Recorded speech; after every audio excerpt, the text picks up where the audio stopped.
കാലാവധി പൂർത്തിയാക്കിയ പാലാ മുനിസിപ്പൽ ഭരണസമിതിയുടെ അവസാന കൗൺസിൽ യോഗം നടന്നു.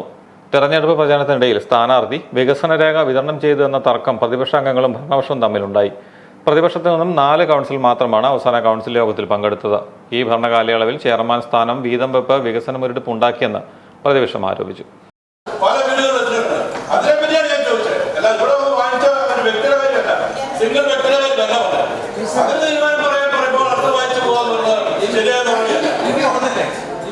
വികസന സാധ്യത ഡിസ്ട്രിബ്യൂട്ട് വിതരണം ചെയ്തിട്ടുണ്ട്.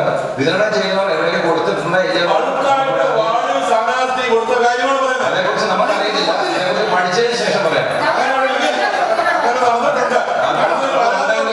അതേക്കുറിച്ച് കാര്യങ്ങൾ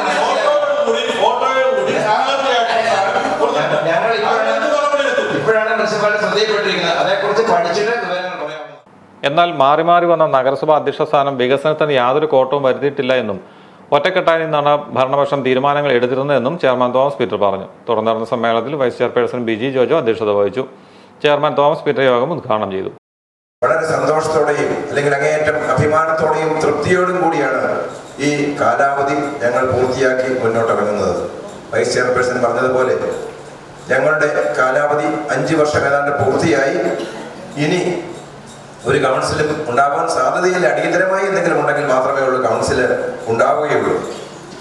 ഈ 5 വർഷം കൊണ്ട് ഞങ്ങൾ 4 ചെയർമാൻമാർ, അതുപോലെ ഞങ്ങളോടൊപ്പം പ്രവർത്തിച്ച മറ്റ് മുനിസിപ്പൽ കൗൺസിലർമാർ, സ്റ്റാൻഡിംഗ് കമ്മിറ്റി ചെയർമാൻമാർ, വൈസ് ചെയർമാൻമാർ, അതുപോലെ മുനിസിപ്പാലിറ്റി മറ്റ് ഉദ്യോഗസ്ഥർ, അതുപോലെ തന്നെ ഏറ്റവും പ്രിയമുള്ള ശ്രീ ബിജു പാലപ്പടവൻ തുടങ്ങിയ എല്ലാവരുടെയും ആ കൂട്ടായ പ്രവർത്തനം, അതുപോലെ മാധ്യമ പ്രവർത്തകർ സമയാസമയങ്ങളിൽ ഞങ്ങളെ ഓർപ്പിക്കുകയും അതുപോലെ ഞങ്ങളെ വിമർശിക്കുകയും ചെയ്തുകൊണ്ട് ഞങ്ങളുടെ ഓരോ പ്രവർത്തനത്തെയും കൂടുതൽ മെച്ചപ്പെടുത്തി മുന്നോട്ടുണ്ടായ മാധ്യമ പ്രവർത്തകർ, നിങ്ങളെല്ലാവരെയും വളരെ നന്ദിപൂർവ്വം ഞാൻ ഓർക്കുകയാണ്. പാലാ നഗരസഭയിൽ ഈ ഭരണകാലയളവിൽ മുന്നേറ്റമുണ്ടാക്കാൻ കഴിഞ്ഞതിൽ അഭിമാനമുണ്ടെന്നും ചെയർമാൻ പറഞ്ഞു. മുൻ ചെയർമാൻമാരും വൈസ് ചെയർമാൻമാരും സംസാരിച്ചു. യോഗത്തിൽ കൗൺസിലർമാരും നഗരസഭാ ഉദ്യോഗസ്ഥരും പങ്കെടുത്തു.